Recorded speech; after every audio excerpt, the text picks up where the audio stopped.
Bonjour à tous. Alors je profite de ce cadre magnifique, tant qu'il fait encore beau et qu'il fait pas trop froid, pour vous faire une vidéo dehors du coup.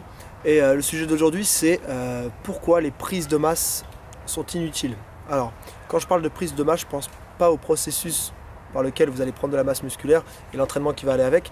Je vous parle de l'alimentation hypercalorique que vous allez avoir lors d'une prise de masse. Et c'est ce qui est vendu par tous les coachs en ligne, souvent tous dopés à la testostérone ou aux hormones de croissance, qui eux peuvent se permettre de faire des prises de masse en se suralimentant et en prenant énormément de gras, parce que les hormones stéroïdiens qu'ils vont prendre en complément, la testostérone notamment, va leur permettre de retrouver des taux de masse graisseuse très faibles pendant leur sèche, ou même pendant leur prise de masse. Ils n'arriveront jamais à avoir autant de masse graisseuse que vous si vous essayez lors d'une prise de masse. Donc pour quelqu'un de naturel, il faut bien comprendre que se suralimenter en passant, je sais pas, d'un apport calorique de 2000 calories à 3000 calories ne va servir strictement à rien, à part vous rendre gros. Une prise de masse, ça doit être fait sur le long terme, sur 1 an, sur 2 ans, sur 3 ans, 4 ans, 5 ans, bref, c'est toute sa vie normalement qu'on prend de la masse musculaire si on s'entraîne correctement. Mais vouloir brûler les étapes et vouloir prendre beaucoup de masse musculaire très rapidement, ce ne sera pas forcément possible, parce que le corps a des limites et que vous n'allez pas pouvoir synthétiser plus de masse musculaire que votre entraînement et votre sommeil vous permettront de stimuler. Du coup, tout l'apport calorique que vous allez avoir en trop, ça sera juste du gras.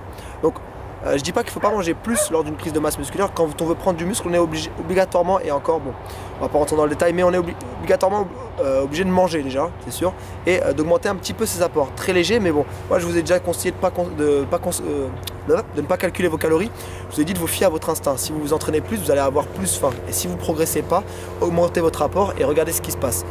Donc le fait d'avoir plus de calories pour construire du muscle, ok, mais dans la limite du raisonnable. Si vous prenez trop de gras, si vous prenez 5 kg en un mois, c'est ce que j'entends souvent, il faut que je prenne 5 kg le premier mois, 6 kg, bref, vous allez prendre peut-être 200 grammes de muscle. Si vous êtes déjà avancé, vous allez prendre maximum 1-2 kg par an, ça c'est les études qui le montrent, comme quoi on ne peut pas prendre plus de masse musculaire avec le meilleur entraînement du monde, la meilleure récupération. Après bien sûr il y a des différences en fonction des génétiques, mais pourquoi vouloir gagner ces 2 kg très rapidement, alors que dans tous les cas vous allez les gagner en un an si vous entraînez correctement? À quoi bon prendre plus de gras? Ok, vous allez avoir plus d'énergie avec l'apport calorique supplémentaire, vous allez peut-être vous entraîner plus, mais pour vous blesser plus rapidement, pour vous fatiguer plus rapidement, et pour au final à la fin de l'année avoir le même poids sur la balance, plus 1 ou plus 2 kg de muscle. Sauf que si vous avez fait des prises de masse, vous déréglez complètement votre métabolisme, vous grossissez, vous maigrissez, c'est le principe des régimes. Lorsqu'il faut aller en sèche, vous allez réduire drastiquement vos calories, vous allez vous fatiguer, vous allez avoir une humeur de merde, vous allez dérégler complètement votre système hormonal. Les femmes n'ont plus de règles quand elles sont en sèche sur des périodes très très longues.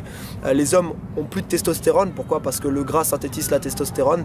Et du coup, à part si vous êtes compétiteur, et encore les compétitions de bodybuilding, quand on voit qu'il y a très peu de mecs naturels dedans, on se dit peut-être qu'il faudrait changer de sport. Bon, je ne vais pas me faire des ennemis, mais vous l'aurez compris, les prises de masse musculaire comme on nous les vend avec un apport calorique supplémentaire hyper élevé ne mènent qu'à l'obésité, ne vous feront pas prendre plus de masse musculaire, et au pire des cas, si vous avez plus d'énergie pour l'entraînement, ce sera sans doute trop d'énergie, trop d'entraînement, trop d'intensité, ce qui vous mènera plus rapidement à la blessure et ne vous fera pas progresser, parce que si vous êtes blessé, vous avez pour 2-3 semaines, 1 mois d'arrêt et vous perdez tous vos bénéfices. Le lièvre et la tortue, toujours la même chose. On prend son temps pour progresser, c'est sur 1 an, 2 ans, 3 ans, 4 ans, bref, c'est pour la vie la musculation généralement.